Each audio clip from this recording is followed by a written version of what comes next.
तो जन्माष्टमी पर भी अब बच्चों के डांस तो देखेंगे ही बहुत सारे, तो उससे पहले हमें थोड़ा सा यहाँ के ज्ञान के बारे में चिंतन करने का मौका मिला है। तो हमारे बीच आदरणीय हुसनजीत कौर जी हैं। आप पिछले 3 वर्षों से ब्रह्मा कुमारी में ईश्वरीय सेवा में समर्पित रूप से सेवाएं दे रही हैं। तो आज उनसे रिक्वेस्ट है, क्योंकि आप सब प्रकार की सेवाओं में निपुण हैं और ज्ञान में भी अच्छा निष्ठा रखती हैं, और आज के दिन जन्माष्टमी पे हम आपसे सुनना चाहेंगे कि विशेष तौर पर आज आपके मन में क्या उद्गार है श्री कृष्ण जन्माष्टमी के रूप में और उस देवी दुनिया के रूप में जिसको सब याद कर रहे हैं। आदरणीय संजीत कौर बहन। ओम शांति। श्री कृष्ण जन्माष्टमी की सभी को बहुत बहुत हार्दिक शुभकामनाएं हैं।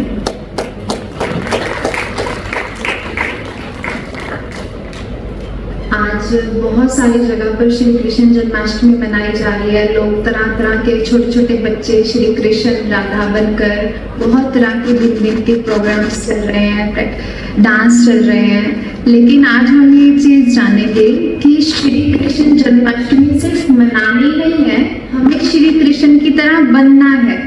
और श्री कृष्ण की तरह बनने के लिए हमें श्री कृष्ण की फुल आइडेंटिटी के बारे में पता होना चाहिए। हमने आज तक वेदों में, शास्त्रों में श्री कृष्ण की बहुत सारी कहानियां सुनी है, बस ये नहीं जाना है कि श्री कृष्ण ने ऐसे क्या कर्म किए हैं जो श्री कृष्ण का आज कलयुग अंत तक भी इतना पूजन है, इतना गायन है, लोग इतनी मान्यता रखते हैं श्री कृष्ण में।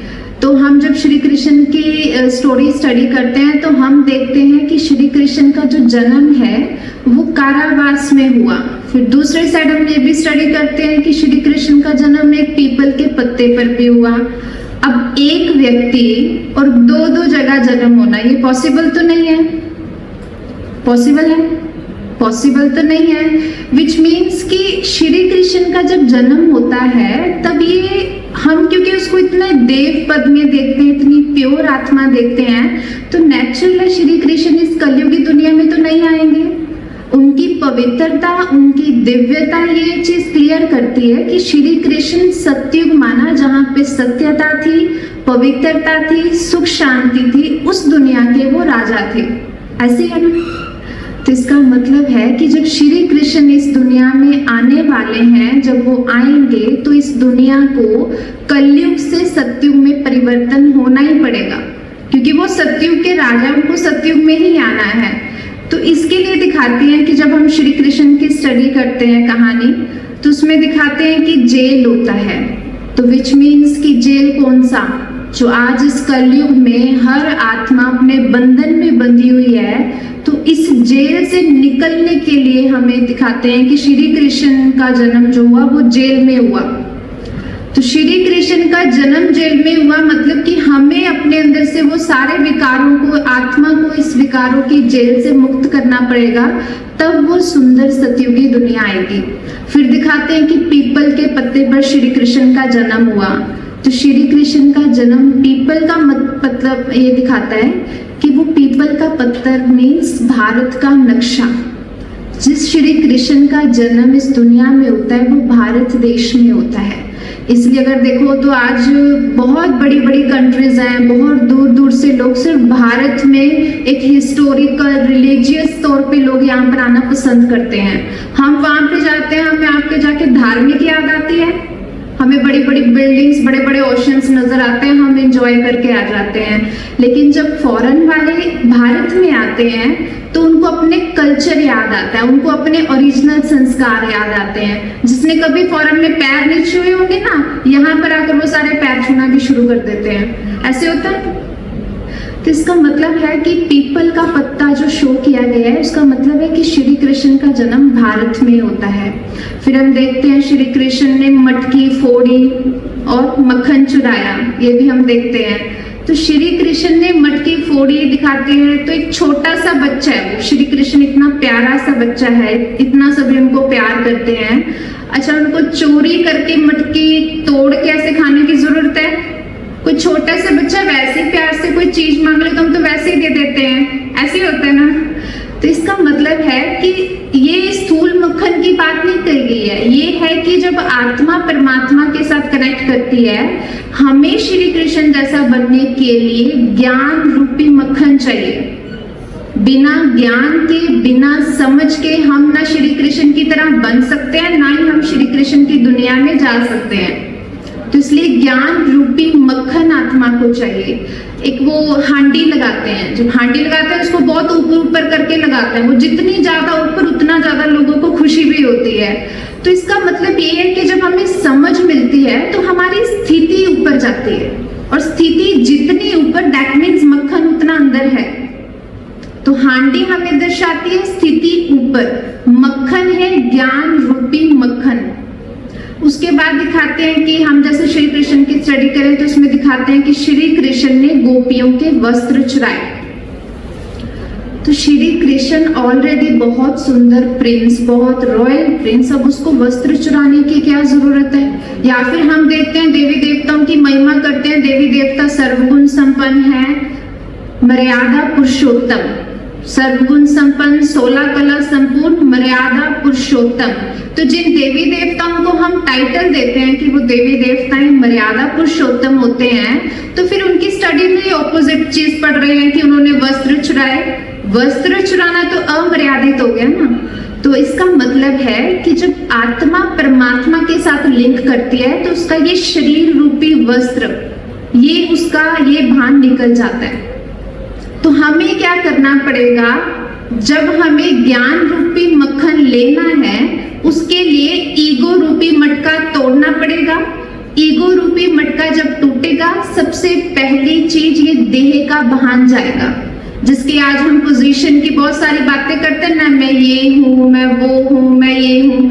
किसी को थोड़ी सी ज्ञान की कोई अच्छी सी बात सुनाने लगो ना, वो बोले टाइम नहीं है, अभी ना टाइम नहीं है, अभी मुझे बहुत सारे काम है, मेरी पोजीशन बहुत ऊंची है ना, इसलिए मुझे बहुत सारे काम है। तो ये जो मैंपन है, ये जो पोजीशन है, ये हमें कुछ ज्ञान भी नहीं लेने देती, किसी का सुनने भी नहीं देती। लेकिन जब हम ये शरीर के भान से मुक्त होते हैं, मैंपन से मुक्त होते हैं, तो सबसे पहले इसकी बात की गई है कि श्री कृष्ण ने गोपियों के वस्त्र चुराए। दैट मीन्स आत्मा जब परमात्मा के साथ लिंक करती है तो परमात्मा सबसे पहले यहाँ पर शरीर के भान के जो वस्त्र की बात कही है, आत्मा को आजाद करती है। फिर हम देखते हैं कि श्री कृष्ण को दिखाते हैं कि श्री कृष्ण ने शेषनाग पर खड़े थे वो। तो शेषनाग का इन द सेंस है कि जब हर आत्मा हर रोज परमात्मा के साथ एक लिंक जोड़ती है, उसको अपना बच्चा समझकर अपने अंदर शक्तियां भरती है, तो जो विकार हैं, जितने भी हमारे अंदर की बुराइयां हैं, हमारी वीकनेसेस हैं, वो ऑटोमेटिकली खत्म होना शुरू हो जाती हैं। अब नेचुरल है, वो छोटा सा बच्चा इतने बड़े सांप के ऊपर कैसे स्टेबल खड़ा रहेगा? तो ये बात है, ये सिंबॉलिक है इन चीजों का कि हमारी बुराइयों पर हम जीत पाते हैं। तो नेचुरल है, बुराइयां नीचे और हम ऊपर। तो हम सभी श्री कृष्ण की तरह बनने के लिए क्या करना पड़ेगा? बुराइयों को खत्म करना पड़ेगा। बुराइयां नीचे, आप ऊपर। ठीक लगेगा? या आप नीचे, आप ऊपर। तो फिर हम देखते हैं कि जैसे गीता ज्ञान में हमने स्टडी किया कि गीता ज्ञान में हम देखते कि श्री कृष्ण ने एक युद्ध की को ज्ञान सुनाया। तो नेचुरल जिसको हम देवता बोल रहे हैं, जिसका इतना पूजन कर रहे हैं, वो एक हिंसा का युद्ध का ज्ञान क्यों सुनाएंगे? अब कोई वैसे ही अपने कोई लड़ने के लिए अनाउंस कर दे भी इनकी लड़ाई करानी है, इसकी ये गैंग है, तो वो इंसान हमें अच्छे लगते हैं? वो इंसान हमें अच्छी लगती है? कितने बुरे हैं, इनके संस्कार कितने बुरे हैं। तो यहाँ पर देवता मीन्स श्री कृष्ण जब ये हिंसा का ज्ञान सुना रहे हैं, तो हम क्या उनको फिर देवता वाले रूप में एक्सेप्ट करेंगे? तो विच मीन्स कि श्री कृष्ण ने जिस ज्ञान का माना उन्होंने सुनाया, तो उसका मतलब है कि जब श्री कृष्ण ने वो हिंसा का ज्ञान सुनाया, ये हमें ये चीज दर्शाता है कि परमात्मा हमें कहना चाहते हैं कि जो तुम्हारे अंदर के विकार है ना, अंदर का कौरव है, 5 विकार, काम, क्रोध, लोभ, मोह, अहंकार, इस अंदर वाले कौरव को हमने बाहर निकालना है। हम देखते हैं कि कौरव 100 थे और पांडव 5 थे, लेकिन विजय किसकी हुई? क्यों? क्योंकि पांडवों की साइड परमात्मा थे। आज इस दुनिया की भी सेम यही हालत है। 100% दुनिया, 80% बुराई, 20% अच्छाई, लेकिन फिर भी मूवमेंट पर विजय किसकी? अच्छाई की, क्योंकि बुराई बहुत समय से चलती आ रही है ना, थक जाएगी एक टाइम पे आके, लेकिन अच्छाई के पास टाइम है अपने आप को स्ट्रॉन्ग बनाने का, अपने आप को प्रूव करने का, तो अच्छाई जीत जाएगी। दुर्योधन को भी एक चांस दिया गया था, हम स्टडी करते हैं कि दुर्योधन को पूछा गया था कि तुम्हें श्री कृष्ण चाहिए या फिर तुम्हें सेना चाहिए, तो उसने क्या डिसाइड किया? उन्होंने कहा था श्री कृष्ण को तो अलाउड ही नहीं है लड़ना, तो मेरे पास जो हथियार होंगे तो नेचुरल है मैं जीत जाऊंगा। तो हथियार ज्यादा स्ट्रॉन्ग है या भगवान ज्यादा स्ट्रॉन्ग है? तो जैसे उन्होंने भी ये निर्णय किया कि मुझे हथियार चाहिए, ये दुर्योधन ने डिसाइड किया, लेकिन हम कौन है? हम पांडव हैं, उस परमात्मा के हम पंडे हैं, तो हमें परमात्मा का जब हाथ पकड़ लिया तो हमें और किसी शास्त्रों की जरूरत, शस्त्रों की जरूरत ही नहीं है। तो श्री कृष्ण की शुरू से लेकर आखिरी टाइम तक अगर हम जीवन कहानी स्टडी करें तो उनकी जीवन कहानी हमें हर एक मोड़ पे एक लेसन दे रही है, लेकिन हमने सिर्फ पेज पलट कर स्टडी नहीं करना है, हमने उनकी जीवन कहानी को अपनी प्रैक्टिकल लाइफ में धारण करना है। हमने जैसे छोटा सा बच्चा होता है, वो आईपीएस बनने का लक्ष्य रखता है कि मुझे बड़ा होकर आईपीएस बनना है। अब वो हर रोज बोलता रहे मैं आईपीएस बन जाऊंगा, मैं आईपीएस बन जाऊंगा, क्या वो बन जाएगा? बन जाएगा? नहीं बनेगा। उसको क्या करना पड़ेगा?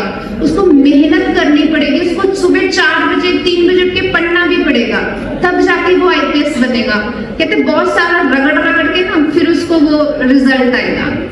तो हमें श्री कृष्ण की तरह बनने के लिए सिर्फ शास्त्र पढ़ना, बुक्स पढ़ना बहुत है? उनकी जो लाइफ स्टोरी थी, उनकी जो भी जीवन कहानी में हमें शिक्षा देखते हैं, सुनते हैं, हमने प्रैक्टिकल उनकी हर लेसन को अपनी लाइफ में एक्सपीरियंस करना है। श्री कृष्ण को दिखाते हैं कि श्री कृष्ण का जैसे बोलते हैं ना कि इसके कोई बहुत पूर्व जन्म की इसके कोई अच्छे कर्म है जो भी इनका जीवन इतना श्रेष्ठ है। तो श्री कृष्ण को एक भक्ति मार्ग में जैसे बोल देते हैं कि हे राधे तुमने ऐसे क्या कर्म किए जो तुमने वो श्री कृष्ण को भी अपने अधीन कर लिया, ऐसे बोलते हैं। लेकिन यही बात अगर श्री कृष्ण के लिए बोली जाए कि श्री कृष्ण ने ऐसे कौन से कर्म किए हैं जिनकी इतनी श्रेष्ठ पदवी आज कलयुग अंत तक उनका इतना पूजन गायन चल रहा है, तो नेचुरल है उनके कुछ पूर्व जन्म के अच्छे कर्म हैं। जैसे बोला जाता है ईश्वरीय महावाक्य में, नर ऐसी करनी करे जो नारायण कहलाए, नारी ऐसी करनी करे जो लक्ष्मी कहलाए। तो विच मीन्स कि श्री कृष्ण की जब स्वयंवर के बाद उनको श्री नारायण श्री लक्ष्मी का जैसे टाइटल दिया जाता है, तो नारायण माना नर, पहले वो साधारणता में उस आत्मा ने बहुत पुरुषार्थ किया है, उस साधारणता की त्याग तपस्या का रिजल्ट है कि उनको श्री कृष्ण की पदवी मिली है। तो हमें भी क्या करना, अभी हम भी साधारण ही दिख रहे हैं ना, अगर श्री कृष्ण साधारणता से श्रेष्ठ बन सकते हैं तो हम भी बन सकते हैं, बन सकते हैं ना? सभी को विश्वास है? जो जो बन सकते हैं वो हाथ खड़ा करो। तो आज से क्या करना है, सिर्फ जन्माष्टमी सेलिब्रेट नहीं करनी है, जन्माष्टमी मनाना अर्थात श्री कृष्ण जैसा बनना। बनेंगे? चलो, ओम शांति।